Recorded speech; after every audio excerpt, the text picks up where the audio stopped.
This is a video mainly about resultant rhythm, but also relevant to the fugue composing task, or really any task which has a melody and a counter melody. The subject of this serial fugue is 2 bars long. You'll notice it has exactly 12 notes, which is convenient because then it only takes up 1 row, and the counter subject also has only 12 notes. But the thing to notice about the rhythm is that at almost every possible location, the 2 parts are not playing together. So if you'll notice down here, I've color-coded in purple where both parts play at the same time. And you can see that there's only 3 times where both parts are moving. And the counter subject is rhythmically busier, although they're not entirely dissimilar because they both use a quaver triplet and they both use a dotted rhythm. But in one case, it's a double dot with the semiquaver, and in this case, it's sort of a minim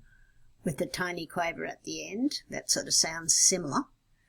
But the most noticeable thing is that when one part has long notes, the other part has short notes, effectively. Now, I hesitated about leaving the articulation in, but I decided it was an important part of this rhythmic discussion because despite the somewhat boring 4/4 time signature, the placement of the accents at unusual locations disturbs the sense of the meter, which is good. Although I would say that there was scope for a little bit more rhythmic diversity or perhaps metric diversity in this, but she overcame the challenges of working in 4/4 using other means. The other noticeable part is the relationship of the contours. When the counter subject is moving quickly with semiquavers or triplets, they're very chromatic, but in the dotted notes, they're leaping. And in the subject, there's a really noticeable leap of a tritone from B to F